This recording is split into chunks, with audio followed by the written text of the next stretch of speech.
informations non officielles évoquent bien un coup d'État en France. Une tentative de coup d'État militaire à Paris. Un ancien élève de Brigitte Macron qui assure avoir été agressé sexuellement par la première dame. Ou très récemment ce post X qui prétend qu'Emmanuel Macron s'est réfugié dans un bunker pour échapper à la colère des agriculteurs. Autant de fausses informations qui se multiplient à l'approche d'élections. En Roumanie, le premier tour de l'élection présidentielle a dû être reporté après de graves manipulations sur le réseau social TikTok. En France, les dernières élections européennes puis législatives en 2024 ont été visées par 25 tentatives d'ingérence numérique étrangère. Alors les élections municipales sont-elles à leur tour menacées par les fausses informations? À voter. En octobre dernier, les journalistes du quotidien Ouest France ont une drôle de surprise. Plusieurs posts, comme celui-ci, apparaissent sur X. Ils tiennent des propos diffamatoires et infondés à l'encontre de plusieurs ministres et s'appuient sur des vidéos qui imitent le graphisme du journal. Très concrètement, ils ont repris une vidéo sur un site à l'étranger qui a posté sur un faux compte une vidéo Ouest France reprenant les images que l'on avait tournées, mais en venant déformer tout le contenu qu'il pouvait y avoir sur cette vidéo. Le quotidien breton porte plainte, tout comme Le Monde et Libération, également visés par ces agences de désinformation. Ces agences-là, qui sont généralement des agences pro-russes, essayent de décrédibiliser les médias de référence pour amener de la confusion et peut-être réorienter les internautes vers des médias alternatifs qui, eux, peuvent être manipulés par ces agences informationnelles.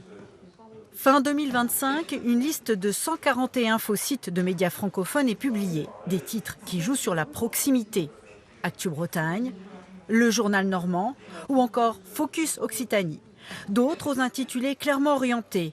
Actu sans censure.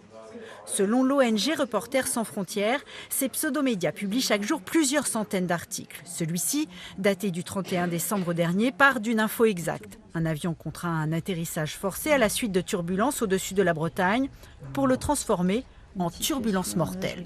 Si c'est un outil d'intelligence artificielle qui a été utilisé, ce qui est très certainement le cas, dans les instructions qui lui ont été envoyées, il a dû dire vous allez recevoir des ordres comme exagère, amplifie, de manière à rendre les choses encore plus tragiques. Donc là, les blessés, finalement, ont pu être transformés en morts. C'est quoi l'objectif derrière tout Ça ça? sert à faire monter l'insécurité, comme on les voit dans les derniers paragraphes de l'article, comme pour d'autres articles. Ils disent que cet incident relève d'une tendance inquiétante, que la situation continue de s'aggraver, qu'il faut faire quelque chose et que les autorités n'en font pas assez. C'est globalement les mêmes conclusions à chaque fois. Ce qui est profondément inquiétant, c'est les dégâts que ces sites peuvent causer à la presse régionale. La presse régionale, c'est une presse dans laquelle les Français ont énormément confiance. Dans la perspective des élections municipales, c'est une presse qui est fondamentale et stratégique.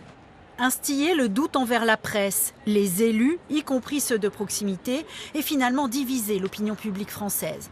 Tel est l'objectif de ces ingérences numériques sur lesquelles plane souvent l'ombre du Kremlin. Baptisé Storm 1516, Matryoshka, Doppelganger, ces campagnes de désinformation sont littéralement dopées par l'intelligence artificielle générative.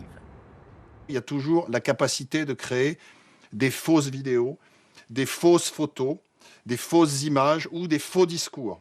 Et donc, ce qui fait que sur des sujets à Rennes, que ce soit sur le narcotrafic, que ce soit sur la crise agricole ou d'autres crises à venir d'ici le mois de mars, on puisse tout à fait assister à un certain nombre d'images générées, de fausses vidéos, qui pourront être ensuite amplifiées tout à fait artificiellement par des réseaux de robots qui vont polluer totalement les réseaux sociaux et lui donner donc une croissance, une visibilité qui n'est pas exacte.